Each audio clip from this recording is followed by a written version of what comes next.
Hello. So there is this podcast called the Only Facts podcast. It's hosted by some Africans that are living in Germany.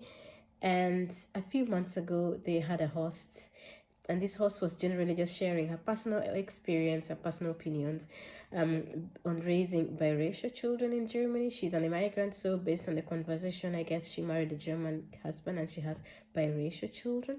So if you haven't listened to this conversation, please look for Only Facts podcast and listen to the full conversation. There's just a little part of the conversation that I had my own personal opinion about it, so watch it first. The people who, the women especially, who have Black children and don't comb their children's hair. And you see it most of the time when the parent, the mother is the white one, and you see the children running around looking like their child's hair has never been combed. Like, how can you have a child and not pick up a book or go to YouTube University and learn what flaxseed oil is, or learn what coconut oil is, or learn what cocoa butter is? Like, how could you do that? And also, how come the father didn't get involved in that? Like, I want to. So I thought this conversation was quite interesting. The host did share very heartfelt experiences, which were really nice to hear. I mean, a lot of immigrants would really relate to what she said or she mentioned during her conversation. But the part of the hair really got me thinking, and it also got me thinking how much importance that we put into hair. If you look at white children, they wake up in the morning, wash their faces, they go out on the streets and they just play. And everyone is like, oh, your hair is so beautiful. Oh, it's blowing, blah, blah, blah. Okay. But for an African child, if you wake up and you just move on the street, just as she said, your child's hair is looking uncombed. So your child is unkept. It's like your child is unkept. You're not doing your best for your child. So your child has to be, you have to moisturize the hair, you have to wash it, you have to comb it out, you have to plait it. Don't get me wrong, I have no problem with people doing different things in your hair. And as you can see for myself, my hair is recharged so that it's easy to maintain. So I understand that sometimes we do different things to our hair to keep it manageable. But I also think that if someone decides to leave their hair naturally the way it is, that it is okay.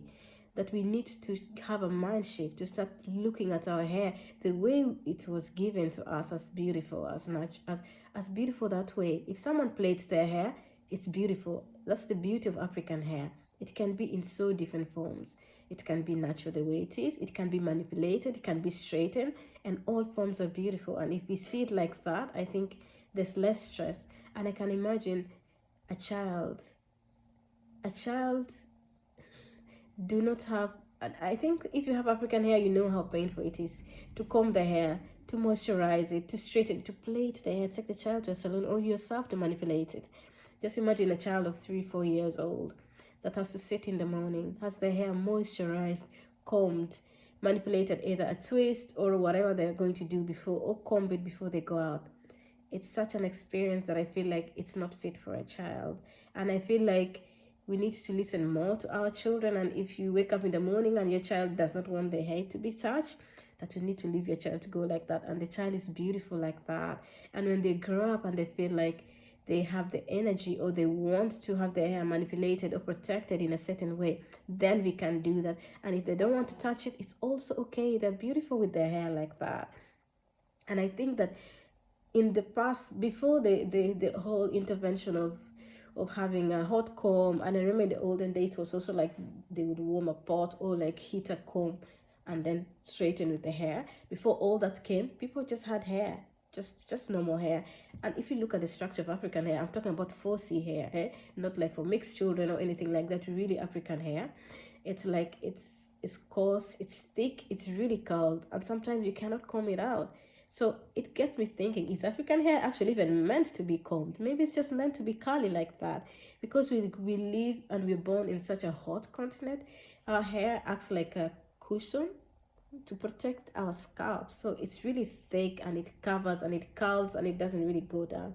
And I think it's beautiful the way it is. And I think that if you see a mother that is having a child and the child hair is uncombed, which I think is not uncombed. I think it's just a child's hair. And I know that for some parents, it's such a big deal that, for example, they have like a hair wash day. So you find that the whole Saturday, they're washing the child's hair, they're combing it, they're moisturizing it for Monday. Can you imagine for a child? Okay, let's not say the whole day. Let's say half a day. The child is just sitting down on hair thing. This child grows up and all their memories of a weekend is doing hair. And for the early stages when the child is not yet used, this can be, I'm not saying it is, but can be traumatizing. So I feel like we need to shift our perspective a little bit about hair.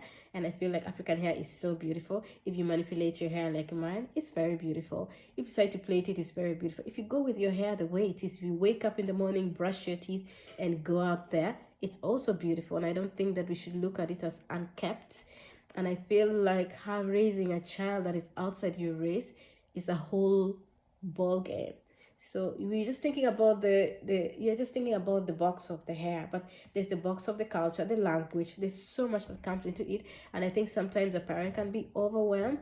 That's so overwhelmed that you don't even have the strength of the capacity to really think about things like hair. And I think that's okay, and that takes time to learn. That takes time to grow, and I think it's also nice that you suggested that you can go to YouTube and learn a lot of things, which is okay. If a mother is interested in it, they have the time and they have the skills and the capacity to do it, fine. We're happy they're going to learn about hair and do it on the child. But if they don't, it's also okay. It's all beautiful. It's all African hair.